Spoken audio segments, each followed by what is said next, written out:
Bienvenue dans notre exploration du jour. Aujourd'hui, on se penche sur un texte, 10 habitudes anti-stress pour un quotidien apaisé.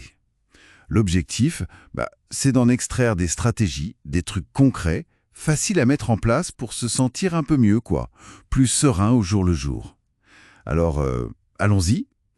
Un point qui m'a tout de suite interpellé, c'est cette idée de commencer la journée sans écran pendant 10 petites minutes.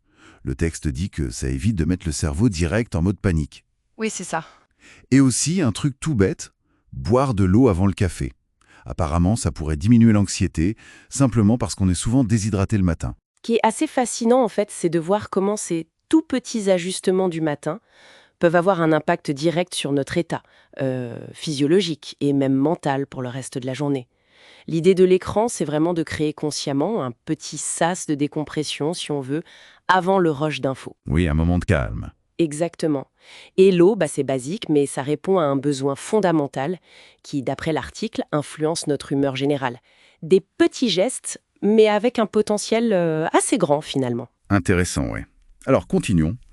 Une technique mise en avant, c'est la respiration 4-7-8. C'est hyper simple. On inspire par le nez 4 secondes, on bloque 7 secondes, et on expire doucement par la bouche 8 secondes. L'article dit que c'est comme un bouton pause, rapide. Très utile dans les bouchons, ou juste avant un truc stressant.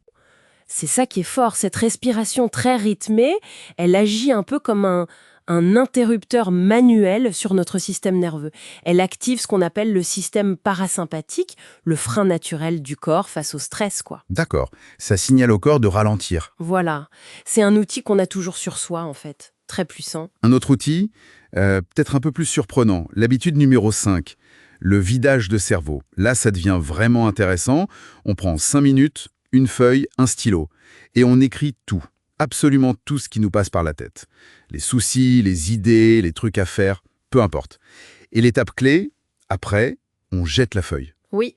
Le texte insiste bien, le but c'est pas de faire de la belle prose, c'est le soulagement. C'est une forme d'extériorisation très concrète. Le fait de mettre sur papier, ça crée une distance. Ça aide à désencombrer un peu l'esprit, tu vois. Oui, je vois. Et le geste de jeter la feuille, c'est pas anodin. Ça symbolise vraiment le fait de lâcher prise, de dire « Ok, c'est posé là, maintenant je peux avancer ». Ça allège la charge mentale. Parlons d'une autre habitude qui touche plus aux interactions. Apprendre à dire non, mais surtout sans se sentir obligé de fournir des justifications interminables. L'article souligne la force d'un simple « non merci » ou « là, ça ne va pas être possible pour moi ». Sans culpabilité. C'est essentiel, ça. C'est présenté comme une façon de se protéger, en fait. Oui, et si on regarde ça d'un peu plus haut, cette capacité à poser des limites claires, c'est directement lié à la gestion de notre énergie et de notre paix intérieure. C'est un peu le fil rouge de ce texte, non ? Oui, tout à fait. Chaque oui dit un peu à la légère, ça peut devenir une source de stress supplémentaire. Donc dire non quand il faut, c'est protéger son équilibre, Logique. Et pour finir sur une note plus douce, l'habitude numéro 9, la micro-gratitude. L'idée, c'est d'entraîner son attention à remarquer et à apprécier consciemment les petits plaisirs simples. La chaleur d'une tasse de thé, un rayon de soleil, le confort de chaussettes sèches. Vraiment les petites choses. Et ça soulève une question importante sur où on met notre attention.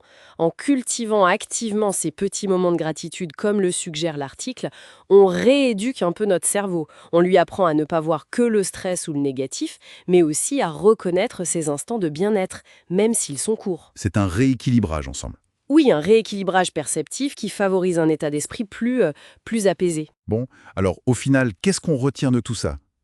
Le message principal qui ressort de cette lecture, c'est peut-être que des petites actions répétées, consciemment, peuvent vraiment faire une différence. Elles peuvent tisser un fond plus calme dans nos vies. Et c'est accessible, quelques minutes par-ci, par-là. Oui, tout à fait. C'est pas l'idée de tout révolutionner d'un coup. C'est plutôt d'intégrer progressivement des micro-changements, des choses tenables. Et ces outils simples, ils donnent une forme d'autonomie face au stress ambiant. C'est vraiment l'accumulation de ces petits gestes qui semblent renforcer notre capacité à rester centré malgré tout. Pourrait être l'effet domino si on choisissait consciemment d'intégrer un seul de ces moments de calme ou une seule de ces micro-habitudes dans une journée normale. comment est-ce que ça pourrait colorer différemment les heures qui suivent? Voilà une piste.